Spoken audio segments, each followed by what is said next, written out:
CM sir, உங்களுக்கு எங்கேயாவது இந்த படி வாங்கணும் அப்படின்ற எண்ணம் ஏதாவது ஒரு கட்சினா என்ன வேணாலும் பண்ணுங்க. நான் ஒன்று வீட்டில் இருப்பேன், இல்லை நான் ஆஃபீஸில் இருப்பேன். இந்த மக்கள் விரோத ஆட்சியை அகற்றுவதற்கு எந்த கூட்டணியும் சேர்வதற்கு நாங்கள் தயாராக இருக்கிறோம். எதிர்க்கட்சி கரூர் சம்பவம் நடந்த பிறகு அதிமுக எப்படி நடந்து கொண்டிருக்கிறது அப்படின்றத பார்க்கும் பொழுது கூட்டணி பிச்சை எடுத்துக்கொண்டிருக்கிறார்களா அப்படின்ற அந்த ஒரு எண்ணம் தான் எல்லாருக்கும் தோன்றுகிறது. நீ கேட்ட ஒவ்வொரு கேள்வி என்ன செருப்பால் அடிச்ச மாதிரி இருக்குடா. நீங்க சொல்றது வந்து பாஜகவும் அதிமுகவும் தாவேக்காவை காப்பாற்ற முயற்சிக்கிறாங்க, அதுதான் உங்க சந்தேகம்? அதான் உங்க குற்றச்சாட்டு. இந்த நிமிடம் வரை காப்பாற்றிக் கொண்டிருக்கிறார்கள். இந்த ஈன பொழப்புக்கு பேசாம எங்கேயாவது போய் ஒரு அரசியல் கட்சி 41 பேர் 42 பேர் இறந்து போயிருக்கிறார்கள், கொடூரமாக பலியாகி இருக்கிறார்கள். அதை பார்த்து இப்படி எங்கே நடக்கக்கூடாதுன்னா சம்பந்தப்பட்ட கட்சி திருந்தணும்னு சொல்லணுமாங்க. சார், நீங்க சொல்றீங்க இந்த விஷயத்துல அங்க 4 பேர் மயங்கிட்டாங்க, நாமக்கல்ல இதே பிரச்சனை, எல்லாரும் அங்கேருந்து வந்தாங்க. கூட்டத்தை நிறுத்திருக்க வேண்டியதானே சார்? லைசன்ஸும் உரிமை கொடுக்காதது எல்லாம் உங்ககிட்ட தானே சார் இருக்கு. அங்கெல்லாம் அதெல்லாம் நடந்தது இல்லை சார். இங்க நடக்காம தடுத்திருக்கலாம்ல சார். 7 மணி நேரம் அவர் கழிச்சு தள்ளி வரும்போது உங்களுக்கு யாருக்குமே அறிவு இல்லையா? காவல்துறை வந்து தடுத்துக்கணுமா? விஜய் சொல்லி கேட்கலன்னா காவல்துறை அந்த இடத்துல வந்து தடுத்துக்கணும். எப்படி தடுக்க முடியும்? இவ்வளவு பேர் அவரை பார்க்கறது கூடி இருக்காங்க, பல்லாயிரக்கணக்கானோர். அந்த இடத்துல காவல்துறை போய் தடுத்தால், விஜய் பேசக்கூடாது தடுத்தால், திருப்பி அனுப்பினால் எவ்வளவு பெரிய வன்முறை அடிச்சிருக்கும், எவ்வளவு பெரிய கலவரமா மாறி இருக்கும். அரசு திட்டமிட்டு விஜய் தடுத்துருச்சு. அவர் 3 நிமிஷம் பேசிட்டு அவர் வாட்டுக்கு போயிருப்பாரு. ஆனா அந்த காவல்துறை போய் அவரை தடுத்து பேச விடாமக்கி இவ்வளவு பெரிய கொந்தளிப்பு போறதுக்கு காரணமாயிருச்சுன்னு இதே வாய் பேசும். என்ன பங்காளி வெட்டுப்புலே காலமாடு மாதிரி சீரி பாய்வியா? என்ன ஆச்சு? காலமாடு மாதிரி இருந்த என்ன கொழுப்பு அடக்கி வண்டி மாடு ஆகிட்டானுங்க. கரூரில் வந்து பரப்புரை செய்ய போனது அதிமுக பொதுச் செயலாளரோ, பாஜக தலைவரோ, விசிக தலைவரோ, திமுக தலைவரோ அல்ல. கரூரில் பரப்புரை செய்து இப்படிப்பட்ட ஒரு துயர நிகழ்வுக்கு காரணமான கட்சி என்பது தாவேகா. ஒண்ணுமே தெரியலையே. தாவேகா தரப்பிலிருந்து இந்த பேனல்ல கூட பாருங்க யாரும் இல்ல. திமுக இருக்கு, அதிமுக இருக்கு, பாஜக இருக்கு, விசிக இருக்கு. இதுல திமுகவும் விசிகாவும் விஜய் செய்த பிழைகளை எக்ஸ்போஸ் பண்றோம். தாவேகா தரப்புல இருந்து பேசுறதுக்கு யாரும் இல்ல. யார் இருக்காங்கன்னா அதிமுகவும் பாஜகவும் இருக்கு. 3 வேளை சோத்துக்காக 3ஆம் முறைக்கு அமலோட அதிகமா நடிக்க வேண்டியது இருக்கு. தாவேகா தரப்பிலும் செய்த பிழையை கண்டிப்பதுதான் இதுல வந்து ஒரு மிக முக்கியமான நகர்வு. ஏன்னா அவ்வளவு பிழைகள் செய்திருக்கு தாவேகா. அதை சுட்டிக்காட்டுவது அனைத்து அரசியல் கட்சிகளின் கடமை. அத வேற ஞாபகப்படுத்திட்டீங்க. நெஞ்சமெல்லாம் பொண்ணு அறக்கு தம்பி. அல்லது எங்கள் மீது பிழை இல்லை என்று வாதாட வேண்டியது தாவேகாவின் கடமை. அப்போ பிழை இல்லை என்று வாதாடுவதற்கு 5 நாளாகியும் ஒருவர் கூட ஒரு விவாதத்தில் வந்து அமரவில்லை. ஊடகங்களை சந்திக்கவில்லை. அவர்களுக்காக யார் பேசிக் கொண்டிருக்கிறார்கள்னா பாஜகவும் அதிமுகவும் பேசிக் கொண்டிருக்கிறது. இந்த பேனல் வரைக்கும் சாட்சியா இருக்கு. எல்லாமே நம்மள மாதிரி தைரியசாலியா இருந்துவானா? அதுக்கெல்லாம் ஒரு பிறப்பு வேணும்டா. அப்போ இங்கதான் சந்தேகம் வலுக்குது. சம்பந்தப்பட்டவர்கள் வாய்மூடி இருக்கும் போது, சம்பந்தப்பட்டவர்கள் தலைமறைவாக இருக்கும் போது, சம்பந்தப்பட்டவர்கள் ஊடகங்களை சந்திக்க துணியாது இருக்கும் போது, சம்பந்தப்பட்டவர்கள் பொதுவெளிக்கு வந்து சான்றுகளோடு எங்கள் தரப்பு நியாயத்தை பாருங்கள் என்று சொல்லுவதற்கு தயங்கி பதுங்கி ஒளிந்து ஓடும் போது, அவர்களின் வக்கீலாக அதிமுகவும் பாஜகவும் ஏன் வந்து பொதுவெளியில் நிற்கிறது? அதனுடைய பின்னணி என்ன என்கிற கேள்வி மிக முக்கியமான கேள்வி. உனக்கு வேணும்டா, உனக்கு இது வேணும், இந்த வேணும். இப்ப கைது பண்ணல, ஏன் வழக்கு பதிவு செய்யலன்னு கேட்கிறோம்ல, நாங்களே கேட்கிறோம்ல. நாங்க விட்டமா அரச? இந்த கேள்வியை பிஜேபி கேட்டுச்சா? இந்த கேள்வி அதிமுக கேட்டுச்சா? கண்டுட்டாளையா, சூட்சமத்தை கண்டுட்டாளே. இன்னைக்கு கோர்ட்ல நீங்க ஏன் அதை கேட்க மாட்டீங்க? திருமாவளவன் அவர்கள் கேக்குறாங்கல்ல விஜய் क्वेश्चन பண்ண. நீங்க ஏன் क्वेश्चन பண்ண மாட்டீங்க? Vicarious liability goes to first கவர்மெண்ட்ங்க. உங்களுக்கு தான் அதிகாரம் இருக்கு. இடம் கொடுக்கிறதுல இருந்து காவலர்கள்ல இருந்து அந்த கூட்டத்தை நிறுத்தலாமா வேண்டாமான்ற பர்மிஷன் வரைக்கும் போலீஸ்க்கும் உங்களுக்கு தான் இருக்கு. அறிவு இருக்கா? நான் கேக்குறதுக்கு பதில் சொல்லு. இல்ல சொல்லு உனக்கு அறிவு இருக்கா? அரசு இதுல என்ன தவறு பண்ணிருக்கு? அதை பின் பாயிண்டா சொல்லணும்ல. தாமதமா வந்ததுதான் பிரச்சனைக்கு காரணம். தாமதமா வர சொன்னது அரசா? அதுக்கு முதல் பதில் இடத்துல 7 மணி நேரம் மக்கள் காத்து கிடந்தாங்களே, காத்து கிடக்க வைத்தது அரசா? காத்து கிடந்ததும் தண்ணீர் இல்லாததுதான் பிரச்சனை. அந்த ரெண்டையும் செய்ய வேண்டியது தாவேகா. அப்ப அதுல அரசின் குற்றம் என்ன? இப்பவாது 2 வார்த்தை பேசுங்கய்யா. அதே மாதிரி 10,000 பேர் கூடுவோம்னு சொல்லி எழுதி கொடுத்துட்டு 30,000 பேர் வந்தா அதுக்கு எப்படி அரசு பொறுப்பாகும்? கரெக்டா சொல்றானே. அரசு கூட ஒரு 10,000 பேர் வருவாங்கன்னு கணக்கு போட்டு எடப்பாடி பழனிசாமி பரப்புரை செய்யும் போது 100 பேர் பந்தோபஸ்து கொடுத்த அரசு இதுக்கு 500 பேர் கொண்ட பந்தோபஸ்தை கூட்டுது. விஜய் ஒரு டாப் ஸ்டார், அவருக்கு கொஞ்சம் மக்கள் தொண்டர்களை தாண்டி பொதுமக்கள் அவரை பார்க்க வர வாய்ப்பு இருக்கு, ரசிகர்கள் வருவாங்க அப்படின்னு கணக்கு போட்டு தான் அரசு வந்து அந்த ஏற்பாட்டை செய்யுது. அப்போ பிரச்சனை அங்க என்ன? ஜெனரேட்டர் உடைச்சது யாரு? அங்க கூரை மேல ஏறினது யாரு? விஜய்க்கு வந்து வரும்போதே நாமக்கல்ல இருந்தும் 4,000-5,000 பேர் பின்னாடியே வந்தது யாரு? இதெல்லாம் அரசு சொல்லி வருது. வாங்க நாமக்கல்ல உள்ளவங்களும் சேர்ந்து விஜய்க்கு பின்னாடியே வாங்க, நாங்க பாதுகாப்பு ரெடி பண்ணி வச்சிருக்கோம் அரசு சொல்லிச்சா? அரசு ஒவ்வொன்றையும் நெறிப்படுத்துது, முறைப்படுத்துது. ஒவ்வொன்றையும் பிரேக் பண்றாரு விஜய். ஷானவாஸ் அந்த இடத்துல இப்ப சூர்யா சொல்வது என்னன்னா, நாங்க தாவேகாவை டிஃபெண்ட் பண்ண வரல, ஆனா இந்த அரசினுடைய போதாமைகளை சுட்டிக்காட்ட வந்திருக்கிறோம். நீங்க எப்படி எங்களை தாவேகாவோட சேர்த்து சொல்லலாம் கேக்குறாரு. அப்படியா?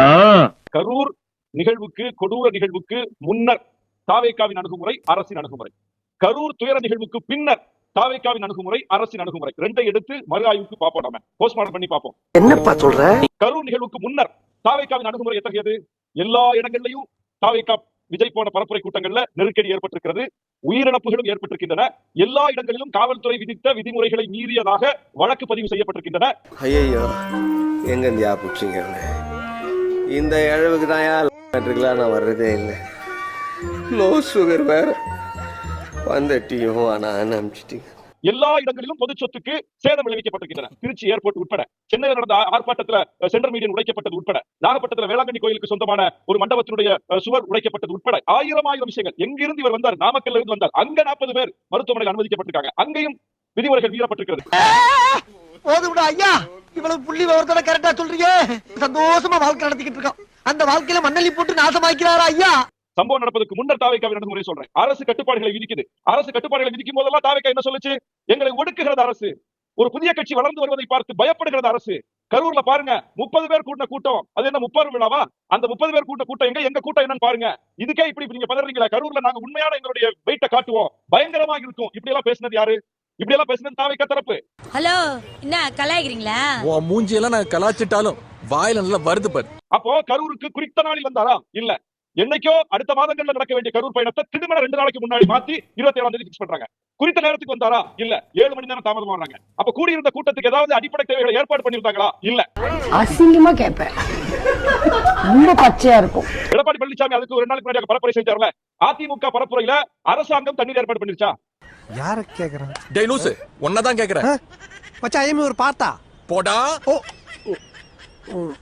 சூர்யா கேட்பது, நாங்க அரசை விமர்சிக்கிறோம், நீங்க எதுக்கு எல்லாத்துக்கும் பாஜகவை கொண்டு வந்து நிறுத்துறீங்கன்னு கேக்குறேன். பாஜக தாவேகாவினுடைய எந்த பிழையையும் சுட்டிக்காட்டாமல் தாவேகாவை காப்பாற்றுவதற்கு களத்தில் இறங்கியிருக்கு பாருங்க, அதுதான் முக்கியமான செய்தி. அதிமுக தாவேகாவை காப்பாற்றுவதற்கு களத்தில் இறங்கியிருக்கு பாருங்க, அதுதான் முக்கியமான செய்தி. எனக்கு வருத்தம்ப்பா, எனக்கு ரொம்ப வருத்தம். அசிங்கமா இருக்குடா. அரசின் பிழைனா என்னங்க? காவல்துறை முறைப்படுத்திருக்கணும். எப்படி முறைப்படுத்தணும் சொல்லுங்க? காவல்துறை கட்டுப்பாடுகளை விதிக்குது. உங்களுக்கு எங்க இடம் ஒதுக்குறா சரியா இருக்குன்னு அவங்க தரப்பை கூப்பிட்டு பேசுது. பேசி அவங்களும் ஒத்துக்கிட்டு தான் போறாங்க.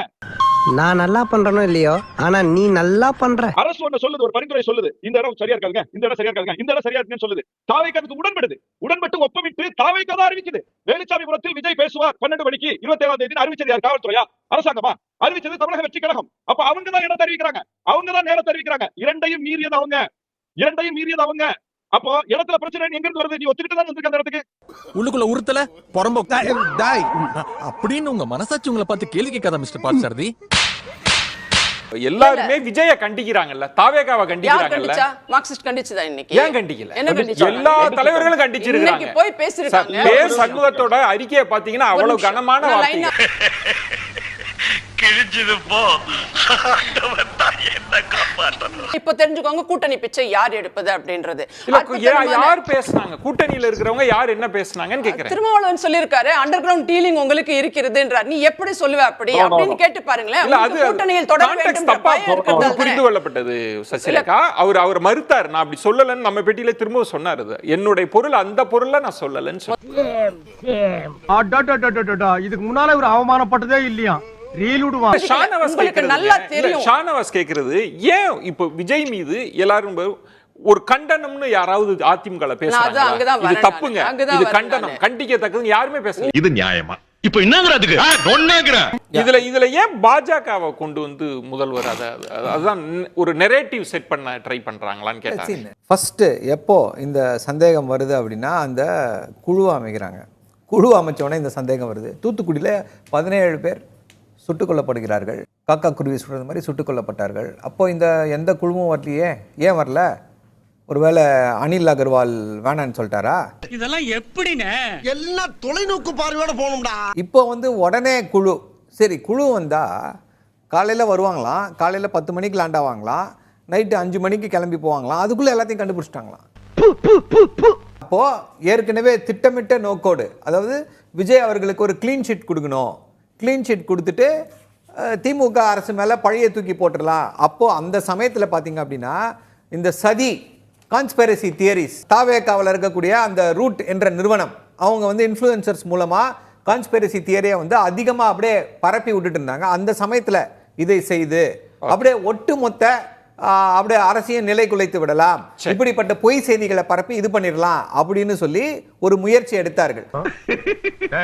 என்ன போக்கு போக்கு அந்த சந்தேகத்திற்கான ஒரே ஒரு சின்ன கருத்து என்ன அப்படின்னா, இதுவரைக்கும் இன்னும் திரு விஜய் அவர்கள் வந்து கரூருக்கு போல, இதுவரைக்கும் என்ன சொல்லியிருந்தாங்க, நீதிமன்றத்தில் வழக்கு வரும், வழக்குல வந்து அனுமதி கொடுப்பாங்க, அனுமதி கொடுத்த பிறகு போல, நீங்க யாரும் அனுமதி கேட்கலையே, அப்படி ஒரு இதுவே இல்ல அப்படின்றாங்க. அப்ப யாரை ஏமாற்றுகிற வேலை என்ன? அப்ப என்ன காரணம்?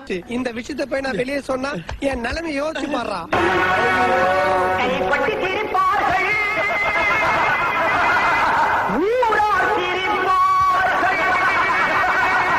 கண்டிச்சீங்களான்னு கேக்குறாரு ஷானவாஸோட சேம் கேள்வி. ஒரு ஸ்டேட்மென்ட் எதிர்க்கட்சி விஜய் அவர்கள் தாமதமா வந்தது தப்பு, இத கண்டிக்கிறோம்னு அதிமுக சொல்லுதா? இவனு ஈக்குவலா மைண்டம் பண்றானே. கட்சிகள் ஏதாவது எதிர்த்து ஏதாவது ஒரு வார்த்தை பேசிட்டு அடுத்த 24 மணி நேரத்துல அப்பாயின்ட்மென்ட் கொடுத்து சால்வ் பண்ற வேண்டிய அவசியம் எங்களுக்கு இல்ல. இது கூட்டணி பிச்சை கைது பண்ணணும்ன்ற நிலைப்பாடு நீங்க எடுக்கிறீங்களா? இரியா யோசிக்கறியா? தப்புன்னு எப்படி அடிக்கிறது? அப்ப யோசி. என்ன நடந்ததுன்னு நமக்கு தெரியாது இல்லையா? அவர் லேட்டா வந்தார், அது தவறா ரைட்டான்றதுக்கு முன்னாடி அதுக்கான பெர்மிஷன் கொடுத்தது யார்? இன்னைக்கு கோர்ட் கேட்டிருக்கு இல்ல, இப்ப கோர்ட் கேட்டிருக்கு. பேசலாம், ஒரு இடைவேளைக்கு பிறகு பேசலாம். 7 மணி நேரம் அனுமதி நீங்கள் ஏன் கொடுத்தீங்க? மறுபடியும் பாத்தியாடா, செந்தில் பாலாஜிக்கு அண்ணனுக்கு அந்த அதிகாரம் கிடையாது. கலெக்டர் பர்மிஷன் கொடுக்கல, எஸ்பி பர்மிஷன் கொடுக்கல, கோர்ட் தான் பர்மிஷன் கொடுத்துச்சு. போய் நீதிபதியை கேளுங்க, கோர்ட் பர்மிஷன் கொடுத்துச்சு. அவர் என்ன சொன்னாரு? அரசு ஏன் பர்மிஷன் கொடுத்துச்சுன்னாரு. அரசு பர்மிஷன் கொடுக்கல. we never gave a permission for that rally. கரூர்லயே நாமக்கல்லே நாங்க பர்மிஷன் கொடுக்கல. கோர்ட்டுக்கு போனாங்க, கோர்ட் 1000 கண்டிஷன் போட்டுச்சு. கோர்ட் கொடுத்த ஒரு கண்டிஷனை அவங்க ஃபாலோ பண்ணாங்களான்னு கேளுங்க. கரெக்ட்டா கேட்டுட்டா அந்த ரவுண்டான கேக்குறாரு. நேத்து அதையும் தெளிவா சொல்லிட்டாங்க. அதுக்கு பக்கத்துல ஒரு பெரிய ட்ரைனேஜோட அந்த இது இருக்குது. இந்த பக்கம் வந்து என்ன இருக்குது, அந்த பக்கம் பெட்ரோல் பங்க் இருக்குது. இவ்வளத்தையும் கொடுத்துட்டாங்க. ஒருவேளை அங்க கொடுத்துட்டீங்க, அங்க பெட்ரோல் பங்க் பக்கத்துல கொடுத்து விபத்து ஆயிடுச்சு. என்ன சொல்றாரு? எங்க பெட்ரோல் பங்க் பக்கத்துல கொடுக்கலாமா கேப்பீங்க. குறுகலான இடத்தில் விட்டார்கள். அவர் சொன்னாரு லைட் ஹவுஸ் இல்ல சார், லைட் ஹவுஸ் நான் 40 ஃபீட் ரோட். ஒரு 40 ஃபீட் ரோடுக்கு 80 அடி ரோடுக்குமான வித்தியாசம் இருக்குல்ல. 40 அடி ரோட்ல எவ்வளவு பேர் நிக்க முடியும், 80 அடி ரோட்ல எவ்வளவு பேர் நிக்க முடியும் சார்? அதுக்கு தான் உதாரணம் சொல்றோம். இப்ப நாங்க நடந்துச்சுன்னு சொன்னா பிரச்சனை. அப்புறம் நம்ம எதிர்க்கட்சி தலைவர் எடப்பாடி பழனிசாமி 2 நாளைக்கு முன்னாடி அங்க தான் கூட்டம் நடத்தினாரு. 2 பக்கமும் வைடர் ரோடு, சென்டர் மீடியன் இருக்கு, அவ்வளவு பேர் அங்க தங்கலான்னு நீதிமன்றத்துல அதை ஒத்துக்கிட்டு, நீதிமன்றத்துல இவங்க புசியானது வந்து இந்த இடத்துல நாங்க நடத்துறோம்னு சொல்லி ஒத்துக்கிட்டு வந்ததுதான். இந்த பாரு ஓவரா பேசனேன்னு வெயி தூக்கி கொண்டு போய் மறுபடியும் கடலை போட்டுருவேன். சிரேகா சொல்றது, இப்ப எதிர்க்கட்சியா நாங்களும் பழி வாங்கப்பட்டிருக்கிறோம், தாவேகாவும் அந்த உணர்வுல பேசுறோன்றது ஒண்ணு. இன்னொன்னு அவங்க என்னன்னா திமுகவுக்கு தாங்க தாவேகா தேவை, அதனாலதான் அமைதி காத்துட்டு இருக்காங்க. அதான் சூர்யாவும் சுட்டி காட்டினார். நீங்க தான் தாவேகாட்டா சாப்பிட்டா, நாங்க இல்லைன்னு சொல்றாரு. எல்லாம் ஒண்ணும் குறைச்சிருக்காது உனக்கு. பாவம் ரொம்ப குழம்பி போயிருக்காங்கன்னு நினைக்கிறேன். என்ன இது, அதாவது குழம்பிய குட்டையில மீன் பிடிக்கலாம்னு நினைச்சாங்க, அது ஒர்க் அவுட் ஆகல. ஒர்க் அவுட் ஆகலன்னு என்ன பண்றாங்க, அப்படியே பிளேட்டை திருப்பி போடுறாங்க. ஆளை பார்த்தா டம்மி பீஸா இருக்க, பயங்கரமான ஆளா இருக்கேடா. தேர்தல் பிரிவு செயலாளரா அங்க உட்கார்ந்து மேல வந்து விஜய் கிட்ட இன்ஸ்ட்ரக்ஷன் கொடுக்கறவே அவரு eye witness plus hearsay evidence everything is there இந்த நம்மளோட அவுட்புட் விஷன்ல நம்ம பார்த்தோம். எதுக்காக ஆதவ் அர்ஜுனா தப்பிக்க விடப்படுகிறார் இன்னைக்கு தேதியில? சரி சரி சரி, அண்ணன் பிர்லி இந்த பிரசங்கம் பண்ணாத. என்ன சந்தேகம் இருக்கு? இப்ப இதெல்லாம் ஏன் தப்பிக்க? இதெல்லாம் அண்டர் கிரவுண்ட் டீலிங் இருக்குது. இவர்கள் நம்ம கூட்டணிக்கு வந்து விட மாட்டார்களா? ஏன்னா அரசியல் நிரந்தர எதிரியும் கிடையாது, நிரந்தர நண்பனும் கிடையாது. அதுக்கு ஆகச்சிறந்த உதாரணம் இந்த திமுகவினர். எப்படி சார் நீங்க வாங்க ஒரு வாங்க, ஏன் பயப்படுறீங்க? வாங்க, நான் அடிக்கல மாட்டேன், வாங்க.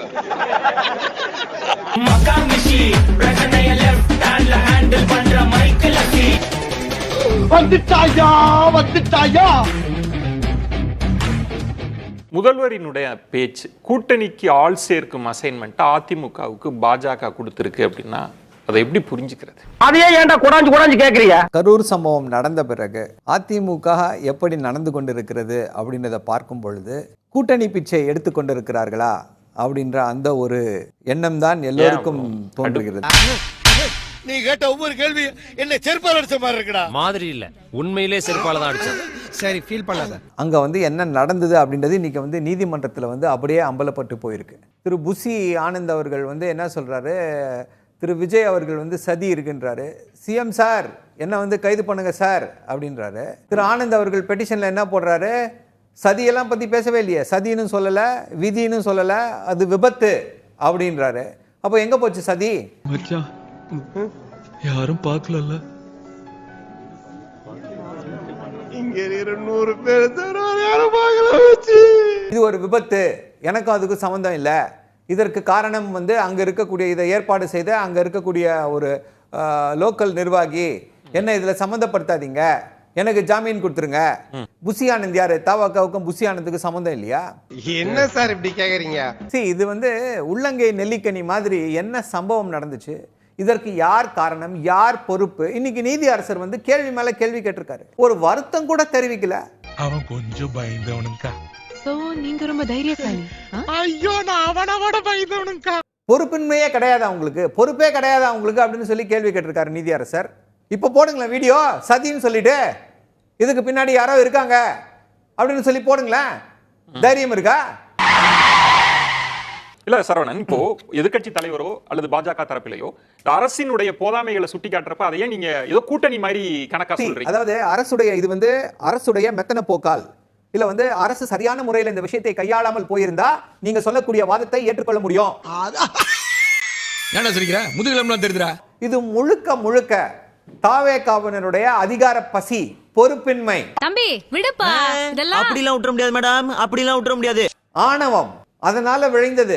கூட்டம் வரலனா ஃபிளாப் ஷோ ஆயிடுமோ, அவருடைய இமேஜுக்கு டென்ட் வந்துருமோ அப்படின்ற அடிப்படையில கூட்டத்தை அங்க எல்லாரையும் காக்க வச்சு ஒத்த ரோசா பிள்ளைய ரொம்ப அற்புதமா வளர்த்திருக்கமா நீ.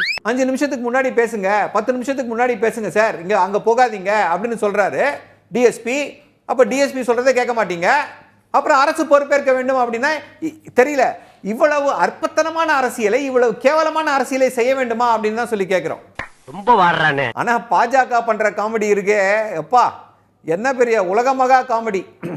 அத்தனைக்கும் கத்தி குத்து நடந்துச்சான். திரு அண்ணாமலை அவர்கள் சம்மன் இல்லாம ஆஜராகி தேவையில்லாம கொடுத்தாரு, இன்னைக்கு ஓட்டாரு. இன்னைக்கு என்ன சொன்னார் தெரியுமா? இதெல்லாம் போய் விஜய் கிட்ட கேளுங்கன்னு போயிட்டாரு. நீதிமன்றத்தில் வந்து ஒரு பெரிய குட்டு கிடைத்த உடனே இதெல்லாம் நீங்க விஜய் கிட்ட கேளுங்க அப்படின்னு சொல்லி அந்த பல்ட்டி ஆகாச பல்ட்டி அடிச்சு போயிட்டாரு.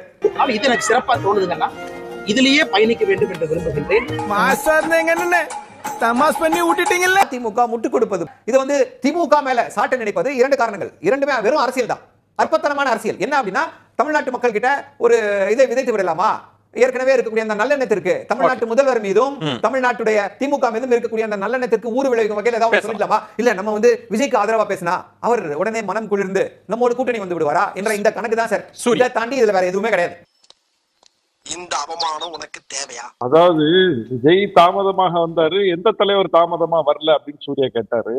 எந்த தலைவரும் இப்படி 7 மணி நேரம் தாமதமாக வந்ததில்லை. ஐயோ பேசாம தூங்கி இருக்கலாம், நானே வந்து மாட்டிக்கிட்டனே.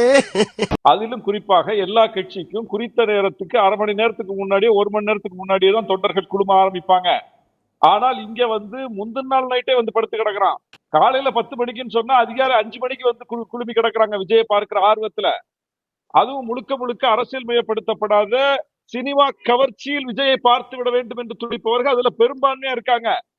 ஏமா அவன் வேற யாரும் இல்ல சிம்ரன், அவன் என்னோட காலேஜ் ஃப்ரெண்டு. அப்ப இருந்து அவன் குடும்பத்தை நான் கவனமா பேசுவேன், என் குடும்பத்தை அவன் ரொம்ப கவனமா பேசுவான். இதை நாங்க 2 பேரும் ஒரு ஜாலியாவே எடுத்துக்கிறது. இப்படி ஒரு கூட்டத்தை எப்படி கையாள்றது? அப்போ விஜய் தான் அதுக்கு பொறுப்பு. விஜய் தான் அவங்களுக்கு வந்து வழிகாட்டணும், விஜய் தான் அவங்களை ஆட்சிப்படுத்தணும், விஜய் தான் அவங்கள வந்து எப்படி நடந்துக்கணுங்கிற வழிமுறைகளை சொல்லி கொடுக்கணும். மூதேவி ஒரு என்ன சொல்றது, அது எந்த கணக்குலயுமே சேர்த்துக்க முடியாது. அது 6 மணிக்கு மேல வேற ஒரு உருவமா இருக்கும். கரூர் சம்பவத்துக்கு முன்னாடி இது போல பிரச்சனை கோர்ட்ல வந்த போது மிக தெளிவாக தாவைக்காவை நோக்கி தான் கோர்ட் சொல்லுச்சு, அவங்க 1.5 வயசு குழந்தை, அவங்க எப்படி வேணாலும் வருவாங்க, அதனால அரசாங்கம் பாத்துக்கங்க சொல்லிருந்தாங்க. இல்லங்க குழந்தைகள் பெண்கள் வர வேண்டாம் விஜய் சொல்லியிருந்தாரு, அதை பதிவு பண்ணுங்க. அவருக்கு மறந்துட்டாருன்னா நினைவுபடுத்துங்க. அரசாங்கத்தை சொல்லல, அப்பவும் இதுக்கு முன்னாடி சொல்றேன். பாருங்க யாரு தாவேகா விஜய்க்கு யாரு சப்போர்ட்டா பேசுற பாருங்க.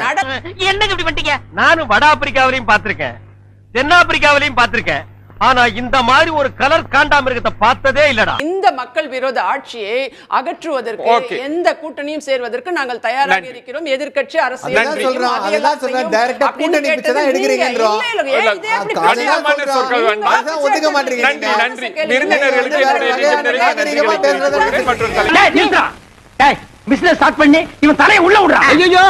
இந்த வீடியோ உங்களுக்கு பிடிச்சிருந்தா கண்டிப்பா லைக் பண்ண மறக்காதீங்க. அப்படியே உங்க நண்பர்களுக்கும் ஷேர் பண்ணுங்க. நீங்க பண்ற ஒவ்வொரு லைக்கும் தான் இந்த வீடியோவை மற்ற நண்பர்களுக்கும் கொண்டு போய் சேர்க்கும். மறக்காம சப்ஸ்கிரைப் பண்ணுங்க. உங்க கருத்துக்களையும் கமெண்ட் பாக்ஸ்ல பதிவு பண்ணுங்க.